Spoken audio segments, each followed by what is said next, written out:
Hi everybody, my name is Tatiana and I am one of the wellness specialists at New Biology Clinic, and I'm grateful for this opportunity to spend this time with you and share a little bit about um, reorganizational healing, the modality or the tools I've been applying for years of my practice being a chiropractor, but also the essentials of it really kind of like embedded into the work that I'm offering at New Biology Clinic. It's through our breathing integration, meditation, and what else we're doing? Biofield tuning.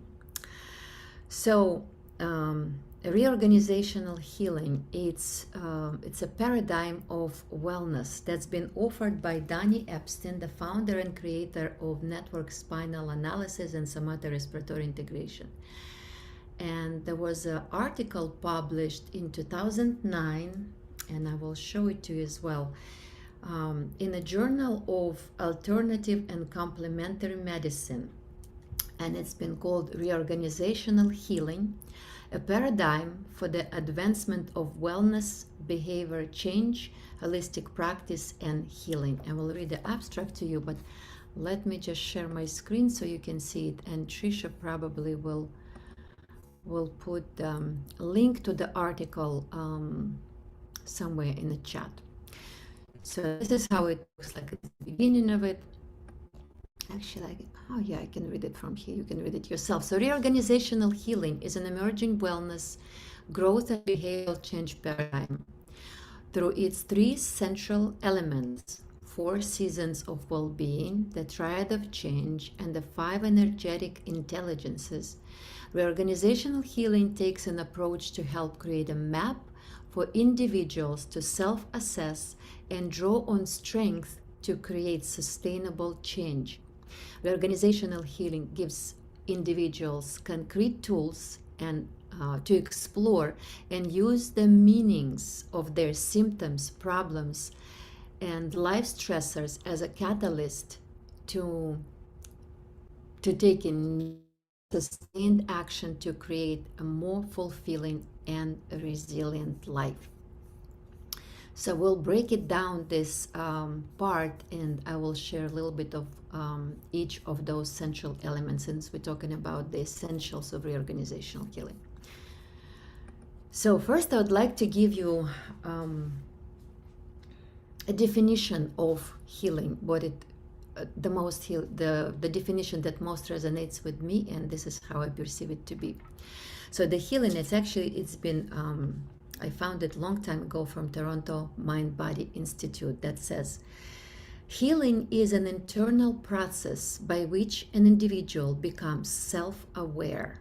Very important piece here, the word self-aware.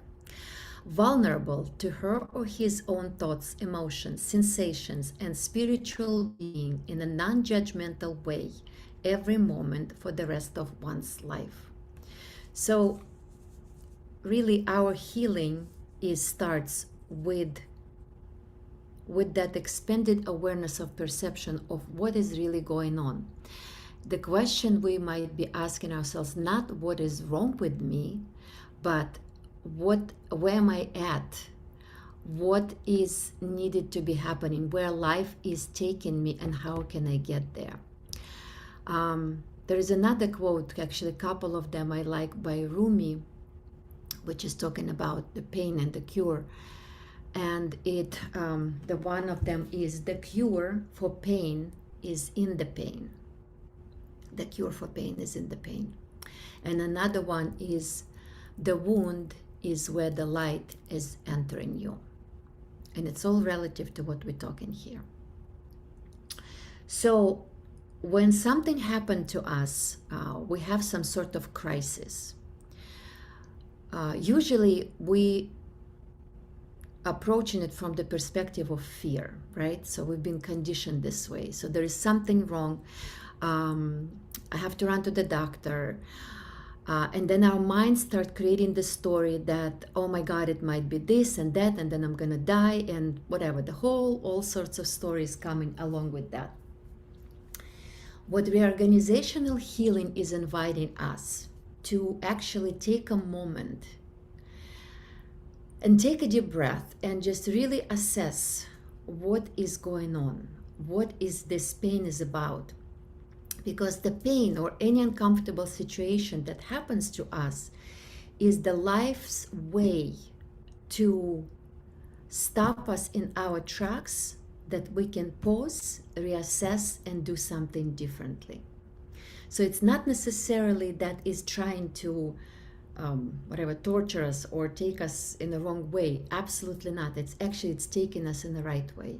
And if we'll remember that the cure for pain is in the pain, again, the pain is that it's packaged with energy and information. Something is about to burst from within that pain.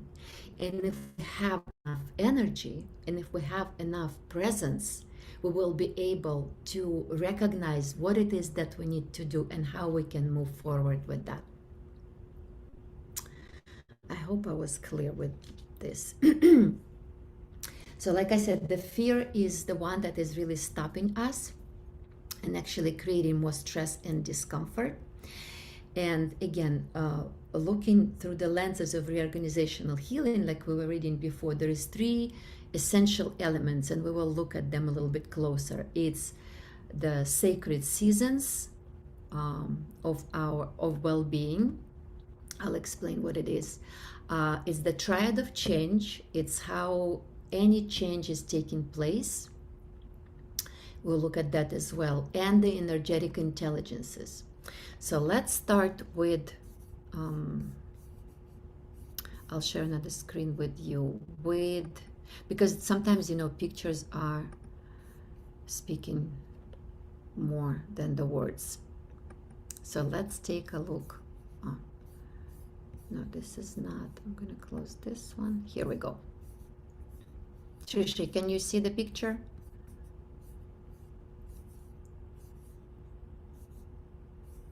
Is the picture seen on my screen, on your screen? Just a moment, Tatiana, because there's a delay through okay. the integration. Let me just double check. Yes, I can see it on the screen. Okay, perfect. All right, so let's take a look at this.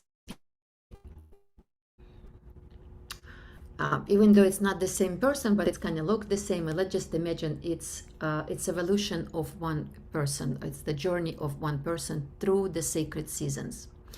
So what we call the sacred seasons in reorganizational healing, there is 4 of them. Season of discover, season of transform, season of awaken, and season of integrate. Even if we look at the picture and we see the first image where the person is kind of like slouched a little bit, we can really feel physiologically like what's going on in her body. Emotionally, what person might be experiencing, what kind of thoughts the person might be contemplating as well, right? And her spiritual or spiritual state of being. Looking at the second and the person in the middle, there is a little bit different dynamics here, right? And we can all see that. There is more energy, because even like showing with her hands, there is like more power, there is more energy in her. Obviously, there is different emotions that the person is experiencing, more of a liberation. The thought processes as well feels like I'm more of a victor here, right? Not a victim as the first one.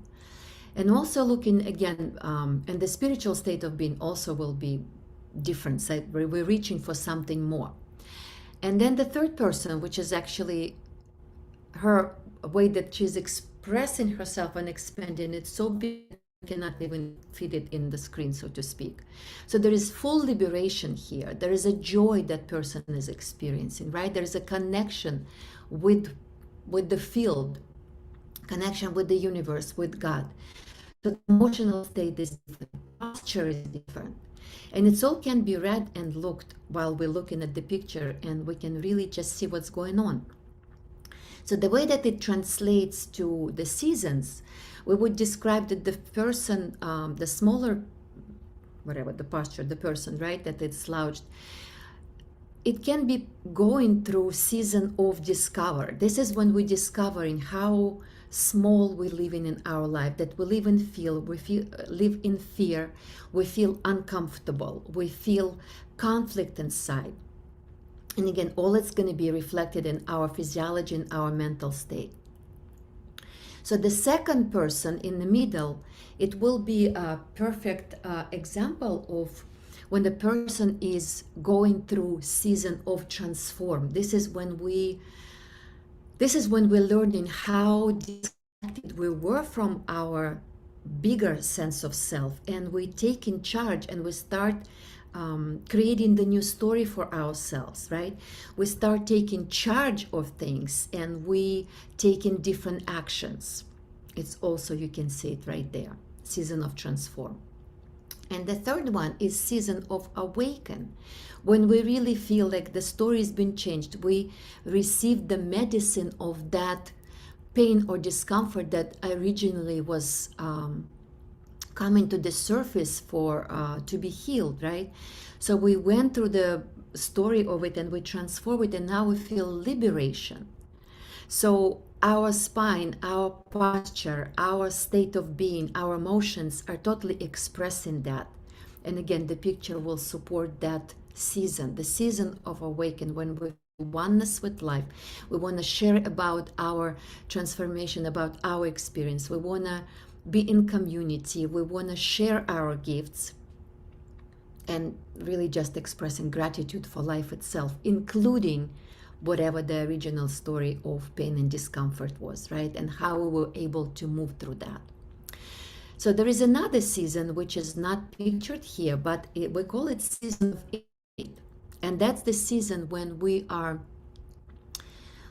experienced the qualities or the rhythm of each season well enough, and then we finding ourselves how we can merge or move successfully from one season to another.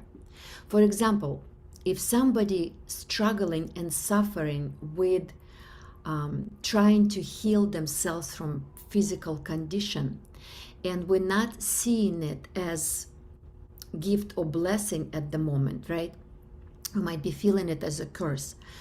But if we pause for a moment and we start looking and asking ourselves different questions, we automatically engage in ourselves in that season of transform, because we're trying to move from one season to another. This is an opportunity for us to move into another season and experiencing it more fully. Or then again, from transform to awaken, or from awaken to transform. And it can go the other way as well, because we might find in ourselves sometimes in season of transform, and then we might feel, wait a second, there is something else that I need to discover. There is something else that I need to acknowledge. So that season of integrate, it's going to be moving from one season to another. And again, when we're learning the rhythms and the essentials of each season, and we know them well enough, it's going to be much easier for us to navigate between those. And the season of integrate, it's really the season of conscious living, when we're really aware of all our aspects of ourselves, and we know what we need to do, what's our next step, and life is really requiring from us. So that's much I would say about the seasons. If you have any questions, please write them down into the chat, and then at the end of our talk, I will answer them, okay? So the next thing in the next element of the reorganizational healing is the triad of change. And even though I didn't pull up any, let me just stop sharing here. Let me just see for a moment. No, it's not that. If no, sorry guys, I was not ready for that. Just a second. So the next element I'm talking about is of change. So any change, actually, yes, I'm able to pull it up. Let me do that. I will just show it to you. And again, all of this information is in that article that I mentioned at the beginning, so you will be able to look through. And I would really suggest, if this interests you, it will be really great help, because again, the whole paradigm of reorganizational healing is that bridge or the junction between that between the healthcare and the personal development. So let me see if I can pull this one up. Yes, excellent. Let's do that. I hope you can see it maybe in a moment. Trisha, and just confirm with me if you can see my picture. So those are the elements of reorganizational healing. Sure, just give me just a minute until the feed comes up on YouTube. I hope you Yes, I can see it. Thank you. fantastic. So we're going to take the simpler version, not to make it too complicated, where the triangle is in the circle without too many circles around. So at the center of everything is energy, and we will also address the energetic intelligences in a little bit. So the energy, right, it's that substrate from which everything is emerges, right? We're talking about, last time we were talking about the field and ether and all of that, and energy and electricity, and how it all kind of like talks about the same thing. So in this first triangle, you can see there is a perception, behavior, and structure. So for all changes to happen, those three elements have to come together. And it can relate to structure of our body. It can relate the structure or a relationship, our personal relationships. It's our work environment. So this actually particular picture can be applied, or the scheme, right, can be applied to anything. The figure, the triangle and the circle. So the way it works and how it can be really applied to us, again, when we have enough of interest to starting asking ourselves questions. So what am I made of, right? So how does it work? Where my gifts are? How come that I can do something so easily and effortlessly, and some other people having hard time to do the same thing? So when you start looking and noticing those things, we really start recognize that actually this is probably our strength. And in this regards, when we're looking at this picture, for some people, the perception might be a strength, or behavior, or structure. And the way for that whole thing to work properly, in order to create effortless experience of something new, what needs to happen, it's two of those things. It's maybe perception, behavior, it may be behavior and structure, or structure and perception. Those two things need to come together. Let me give you an example. For me personally, to create some sort of structure, it's structure in my business, it's structure somewhere else, it's kind of like, it's not, if I'm focusing on the structure itself, it's not the most easiest things to do. And a lot of times when I was looking at the structure, how I'm gonna whatever, long time ago when I just started my practice, how I'm gonna arrange my hours at the office and how it's gonna be this and that, I really felt that I'm not succeeding because I'm losing energy, I'm losing my mind, I'm not happy about what I'm doing. So and I almost like wanted to quit. When I start learning this whole principle, how it all works, I realized that the perception actually for me is, this is my strength. And if it's followed by the behavior or the action, then the structure somehow organizes itself. And then I start applying absolutely in all and everything that I do. And it actually became so natural that I even rarely looking at the structure, because I know I don't have to worry about this, because it's going to come together. So how it will look, it's like, if I have an idea about this is how I would like it to be, and a perception, right? It's just the sense that we have, or the vision that we have. So perception, sense. And then all I have to do is just to take some sort of action towards that. And very quickly, this whole structure will start showing up itself. It's like, oh, I'm already in and I didn't even notice that. I hope it makes sense what I'm saying. And I'll give you another example, like my husband, for example. He's a very structured guy. So structure is his strength. And he has to support the structure also with the action, and then the perception is absolutely there. So the way that he sees how the structure has to be placed, right? So how the structure has to be organized. And then he had to take an action towards that. And then the perception, everything is actually looking and feeling great. So it's really working. So if we're doing something like I was saying at the beginning, if I'm starting with the structure, which is really my drain, I'm not going to succeed. So the job is for you, if it interests you, it's just to really to discover how you do things effortlessly. And again, and if those things effortless for you, how like might be like looking at other people and it's struggle for them to do the same thing. You really have to acknowledge this is my strength and we can move with that forward. So again, how it's going to be applied in through the system, through this paradigm of reorganizational healing, it's again, when we're starting with approaching, a lot of times it's with our health crisis, this is where it starts, or our crisis in our relationships or anything like that. We're approaching it from that perspective, just applying that method. How can I really shift it? How can I shift the gear? What is really working? If it's in the health, for example, if somebody has the same triad, like perception and behavior, right? If I see the perception, something is kind of like not working or whatever, I know what I need to do, what kind of action I need to take, right? And it's not necessarily running to the doctor, most likely. It's something that I need to do. Or if it's the structure, how will I structure it differently?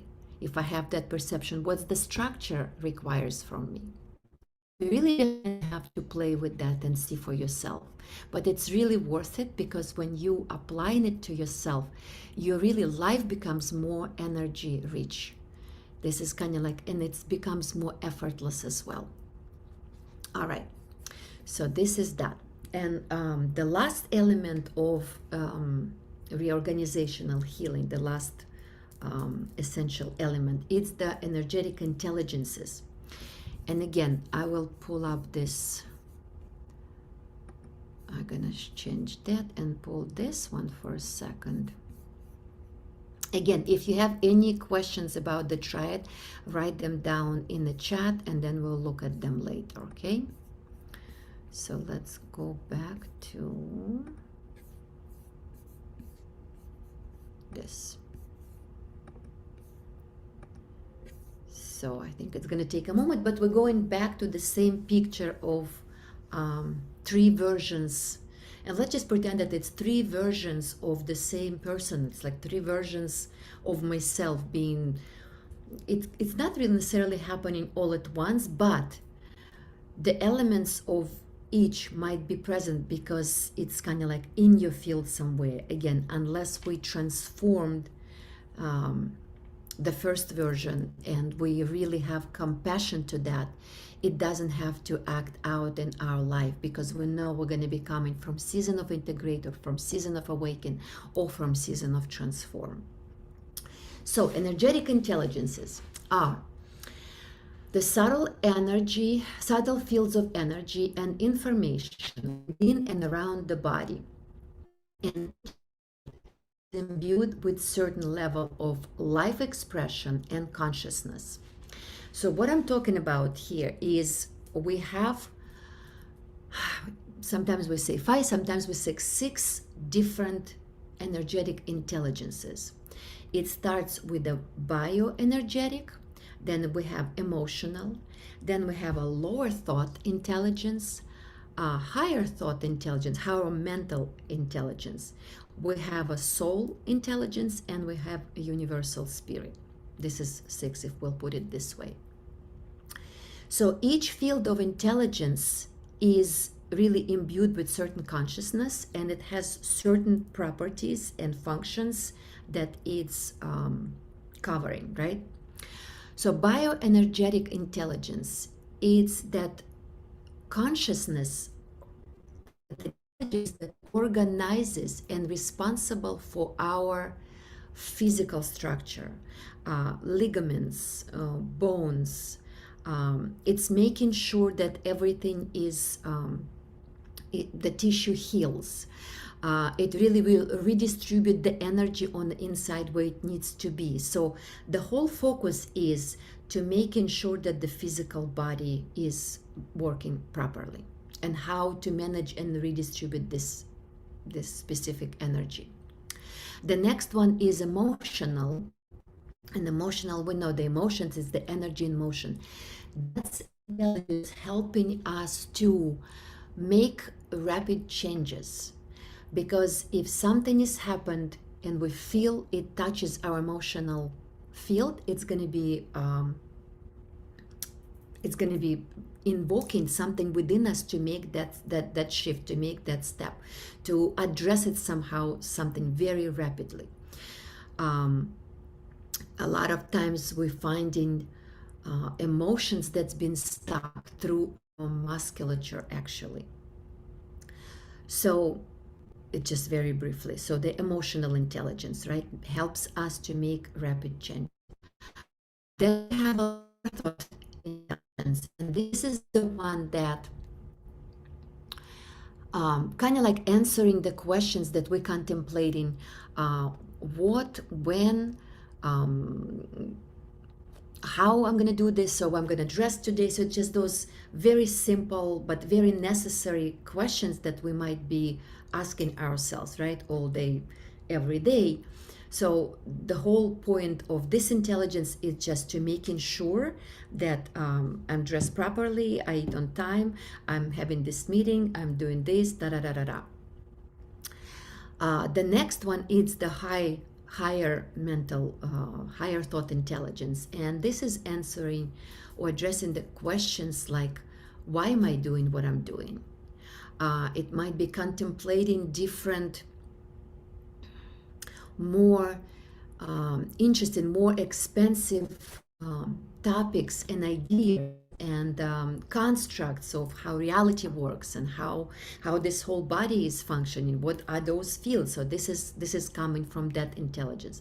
And by the way, I forgot to mention that each intelligence, the higher one, the next one, and the next one, it transcends and includes the previous one.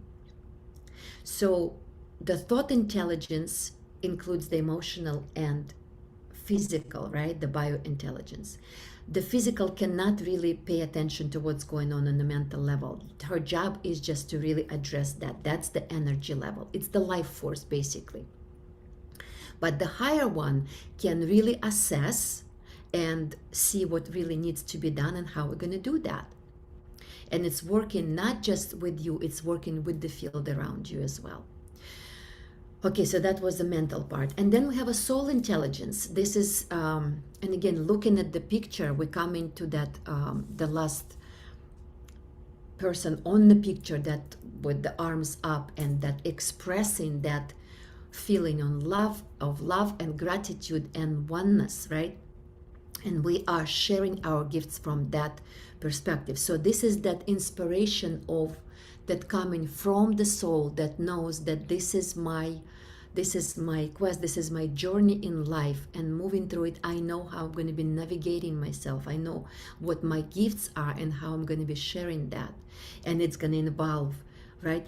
Further, it's going to involve the thought processes and how we're going to do it.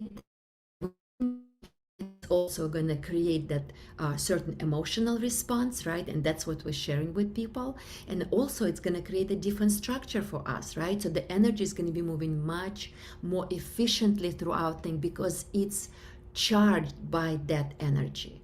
Again, I hope you're making connection with those, with the picture on the screen, how it all relates. Again, the first person, this is just very, it's like poor posture and energy state is very poor, right? We're seeing that. In the middle part, it's that state of energy neutral, actually, and kind of slightly moving into energy rich. And the third one is energy And then we have a universal spirit intelligence. And this is really, it's feeling yourself being part of the fabric of all. And we kind of like rarely experiencing that, but nevertheless, this is the intelligence that really informs all other ones. We might have those moments in our meditation, for example, where we can just really feel oneness with all and seeing yourself through the eyes of all. So this is very rich. It's not necessarily about like bliss or something, that type of state, because that one includes everything. And yet at the same time, you might be there and you might be noticing the suffering of others, and yet you might feel at peace knowing that everything has time and place, because you see when someone else is suffering, it's their opportunity to evolve. It's like they created this opportunity for themselves to move through that suffering and exit into the different field of consciousness and expression. So it's kind of like it's seen differently than from another dance, right? So that very briefly about what we just shared about the energetic intelligence. Again, we have bioenergetic, we have emotional, we have mental, lower and higher, and we have a soul, and we have universal spirit. Okay. So I guess I mentioned those. And I really would like for you now just kind of to have, like, to summarize it all together, to read to you the 7 unifying principles of reorganizational healing. And we will have it something like to sum it up, the whole thing, what we were talking about. And we will go over them again so it will make a little bit more sense. That's actually, the first one is very, very important. It's about the choice. That sometimes we say, I don't have a choice, which is not really true. We might feel like we don't have a choice, but we always have a choice. Especially we might notice that when person goes to the doctor and they say, oh, doctor put me on this medicine, or they told me to do this and I didn't have a choice. Yes, that was the suggestion, or they were insisting on something, but at the same time, we do have choice to agree to that or not. So nobody's really pushing pills into our throat, right? So yes, they gave us subscription and then we're taking it or not. So the choice is really is ours. So the first unifying principle of reorganizational healing is each of us has the choice to be restored to a prior minimal, familiar, and often comfortable state of health, and the choice to raise his or her standard to a new level beyond that which led to pain, symptom, disease, or less resource state. So I guess it's very clear, right? We always have a choice. Because again, a lot of times what we're trying to do is to take our life back, to bring it back to normal, so to speak, right? When we have a disease, stress, discomfort, something like that. But the truth is that if we're not evolving, if the system is not evolving, like you as a whole system, if we're not evolving, it's going to be collapsing. It's that sense of entropy, right? That eventually particles collapsing. So if we start seeing any symptom, any discomfort in relationship, job, anything, if we start looking at this as an opportunity for growth, it becomes a very different story, and we have a different choice. And then we bring in our life to the next level. We're really setting up the bar using those tools that we've been sharing, or some other tools that you like, that really just to reorganizing our life. It's reorganizational healing and living. The second principle is in any moment, our amount of available energy significantly influences our healing and living and our impact upon others. experiences disease and symptoms exist in a narrow range of available energy. Increasing the available energy allows us to experience a greater range of awareness, health, and wellness. So let me share something with you, since I just mentioned it exists in a very narrow range. So one of the ways how we can access more energy, first of all, it's always available and it's always around us. We're just not aware of it all the time. So when we existing, for example, this first version, right, we're just hanging in that particular structure and behavior and field of consciousness. So it's a very narrow field where we see life as struggle. We're not happy. Whatever, it just basically struggle, right? Struggle and pain and suffering and all of that. In order to have access to something else, something needs to shift.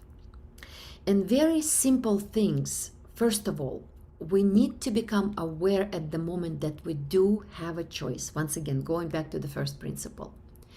Then what we can do, it doesn't have to be something drastic. You don't have to sit down and do all this, whatever, practices and stuff like that. It's going to be hard to do anyway. But what we can do, we can simply, everybody has a phone these days, right? You can simply take your phone and maybe find a piece of music that you really like, that really touches your heart. So what you're doing, you're really shifting your focus and awareness from that moment of suffering and struggling that nothing is working. You're creating different state or shift in consciousness and your emotions, and all of a sudden the energy start moving differently. And this is just a simple example. It can be absolutely anything, whatever it is that brings you joy.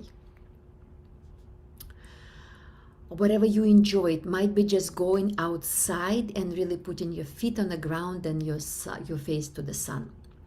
So anything that you can do, very simple things in order to shift your state, because what's going to happen later, after, is that you might look at your distress or discomfort with a different perspective, with the different eyes, because you're going to have more energy running through you. And in this case, your consciousness is going to be slightly elevated. And you might say, wait a second, this is what I'm experiencing right now. There is all to it, or there is something else I can do? You see, if you're just standing in this first posture, in this first whatever, that version of ourselves, right? And we constantly, we're losing energy.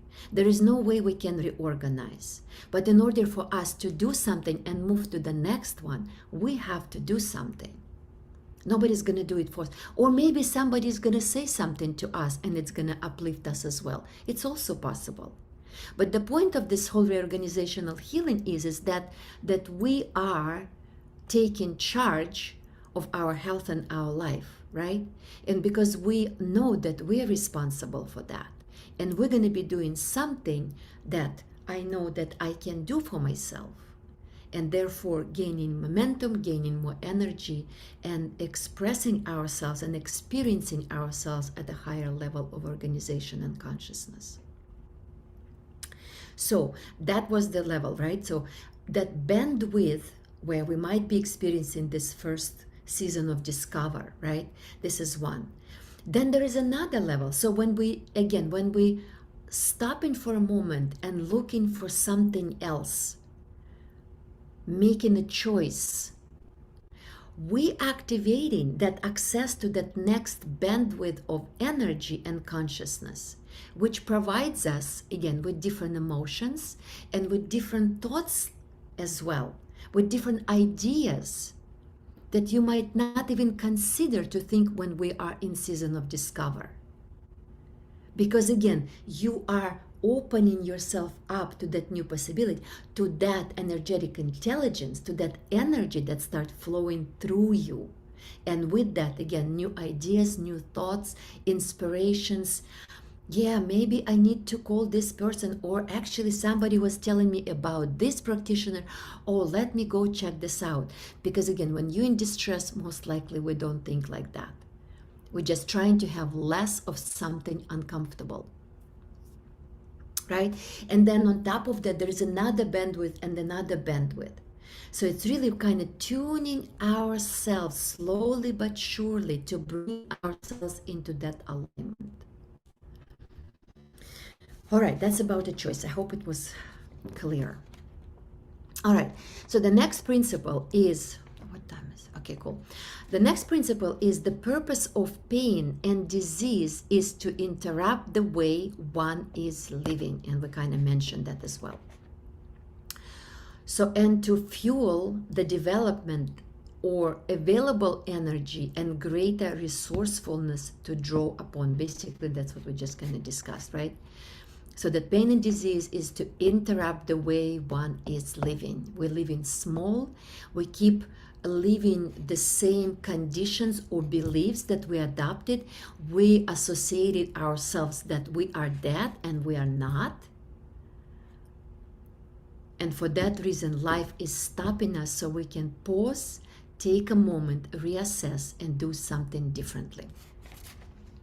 Okay, next one is our self-organizing inborn wisdom is comprised of 6 intelligences, and we basically talk about this, that control, regulate, and manifest different aspects of our bodies, mind, spirit, and life. Yeah. So we talked about this. Next one, number 5. When these intelligences are supplied with enough available energy, spontaneous structural, behavioral, and or perceptual changes occur. We kind of mentioned that too. This results in a higher order health, wellness, and resourcefulness, both within and around us. Kind of talked about this too. Next one, 6. We each have a personal style, and this is important again to discover. I mentioned about this when we're talking about the triad. So we each have a personal style or way of experiencing events, recalling information, and making changes. For each of us, one way is natural and optimal and more effortlessly will provide energy to recognize to a higher order, to reorganize to a higher order of reality and healthier experience of the body and life. We talked about this. And the last one is the seasons of well-being influence the timing of what is possible for us. Living consistent with the appropriate season will energize our resourcefulness.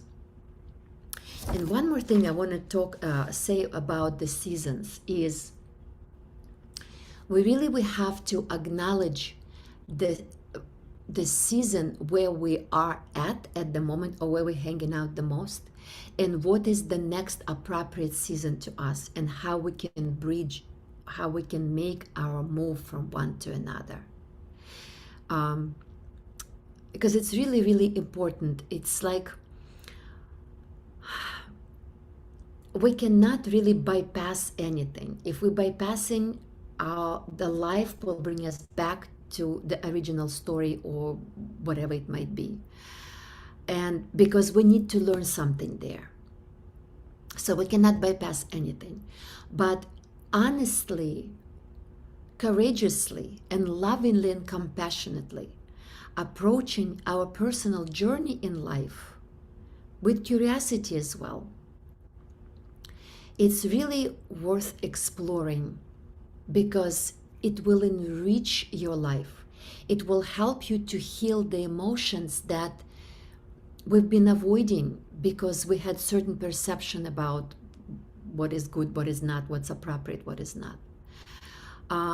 It will help us to create the different story about what was happening. Actually look at that story and see it differently. See it again with the different lenses, with the different eyes, and therefore change the story. See the value in it. So all of that, merging again, like moving through the seasons, is really knowing when it's the time to plant the seeds and when it's the time to harvest what it is that we planted, right? So being in season of discover, when we still feel disconnected from our parts and we feel like victim and nothing really works and da da da da da, it's very hard to be in season of awaken when you experience love and gratitude. Yes, we can move slowly there, but we cannot really live there. So the gift of that season of discover will be simply that you'll feel peace. You will find peace with yourself, with where you are at the moment. And that will automatically will take you to the next season, which is going to be season of transform. And this is where that middle part, that we're going to start seeing that our blockages were actually, or the wounds were actually our, those places where we so behind them there is some gifts that actually we created for ourselves in order to be safe or protected or belong or to be loved. And now we know that we can unpackage those stories, right, and the wounds, and we can heal them and liberate the energy. And so therefore it's not going to be bound energy, it's going to be liberated, and we're going to move into that new season where we're going to be experiencing and expressing ourselves and watching and celebrating our progress, how we're going to create those new actions with our health, within our relationship, within work, anywhere in the life itself, right? And then when we know that we step forward, we're really going to start seeing it, how beautiful the whole design was, that this is what happened to me. How blessed I am that I was able to experience that, become aware, process it, integrate it, so I can liberate it and change that whole story forever. And that's the real liberation and joy that we're experiencing. That the story is not running us, and we're creating different story for ourselves. Well, my friends, I think I covered everything and I hope it was helpful. So now I'm ready to answer your questions if we have any. Trish, just tell me what's going on there. Thank you very much once again for being here. Yes. So far, Tatiana, we just have one. So I'm going to read it off to you now. The question is there an incentive to want to change behavior? Find that incentive that can help with changes. How would you put it in another way? I'm kind of like, sorry. Behavior change? Say again. Yeah. Is there an incentive to want to change behavior? Okay, how we can do that? If the behavior is okay, if we're trying to change the behavior and we're not really successful with that, we probably need to look at the perception and the structure, if it makes sense, from the perspective of healing. So,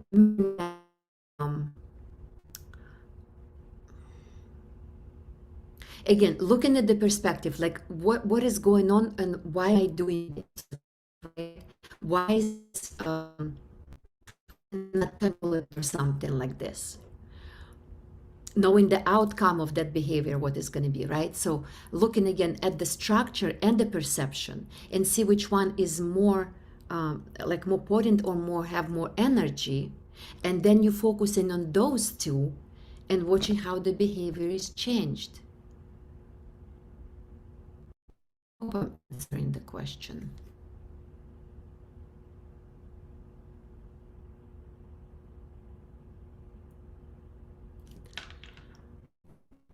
The person also clarified, Tatiana. They just said, for example, if you want to change your eating habit, some people may need an incentive to change their eating habit. Okay, so in this case,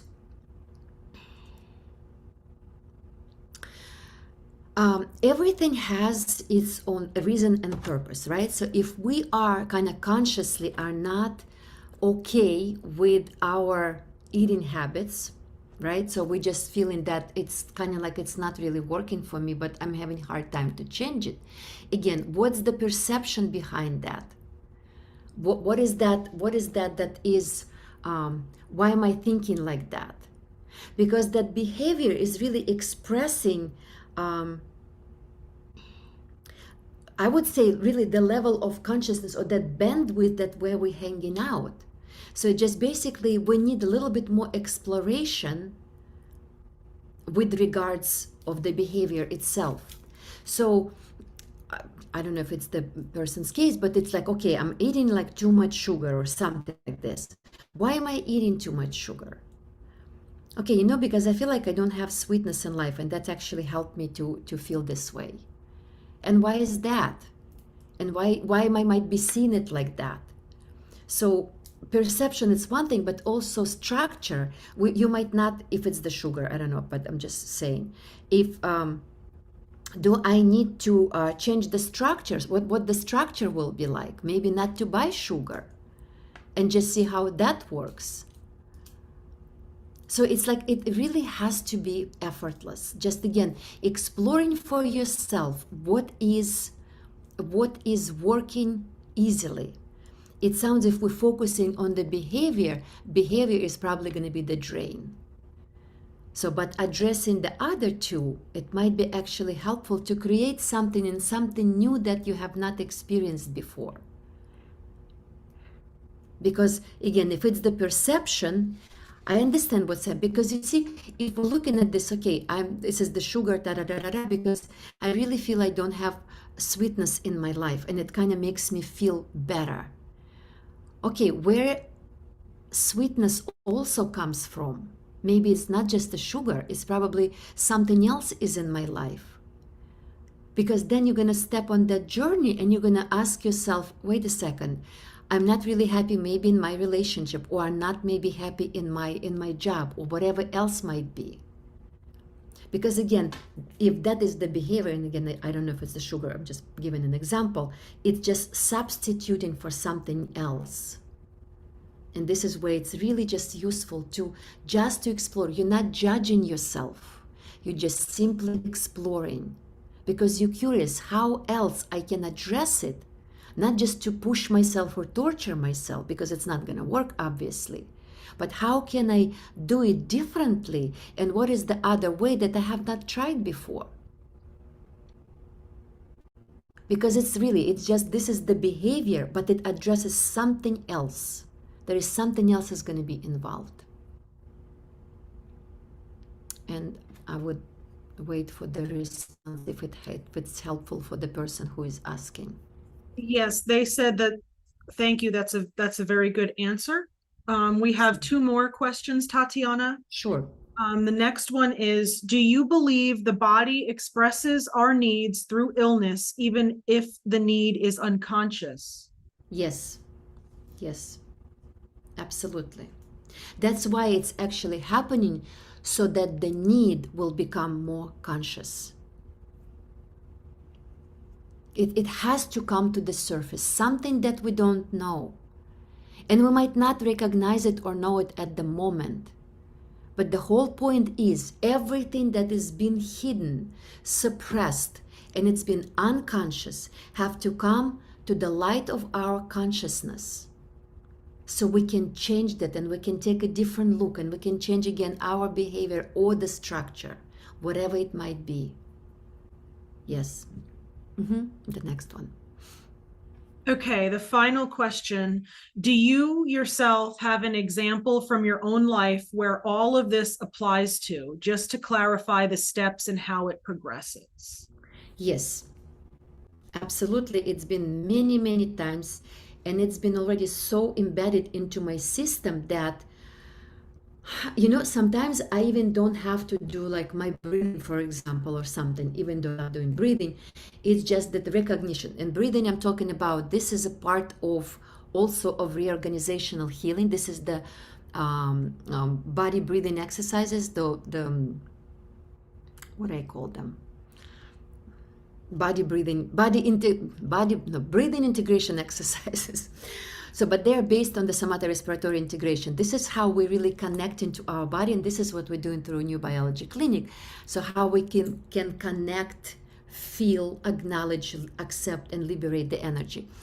So, one example, just try to give you. So, it was long time ago, and I was already familiar with the principles of reorganizational healing. And it was a moment where I was trying to prostrate in front of my altar, being in gratitude, whatever, just doing my practice. And all of a sudden, getting up, my lower back just kind of, it's not even snapped. It just kind of like, it was very hard to get up. The time was passing by, and my whole, like, I couldn't move, I couldn't do anything. My legs just gave up on me. So basically there was something happening in my lower back, and I was just like, I was in an excruciating pain. I couldn't move, I couldn't do anything. So the only thing I could do is just to be in bed and cry and feel uncomfortable and all of that. And of course I went through those stages of processing what was going on, what was happening. So the only thing that really helped me to stay present is that I knew that physically there is nothing is wrong, even though I couldn't walk. Kind of sounds strange, but that was my absolute reassurance to myself. This is how I knew that I'm okay. Something else is going on that needs to be happening, and but I'm going to be okay, and I don't need to go to the hospital or anything. So the first stage that I went, it was just a lot of crying, a lot of discomfort. There was this kind of like something was coming through me that I felt like I want to blame my husband. I want to just like whatever, blame the whole world. It's just this, that, it's because of them, because la la la. So that phase went away. Then it was just simply discomfort. And then I was able to finally, like I was even telling my husband just to kind of leave me alone. And then eventually I knew what I needed to do, that I need to help myself to bring more energy, and I need to go outside and be on the ground somehow.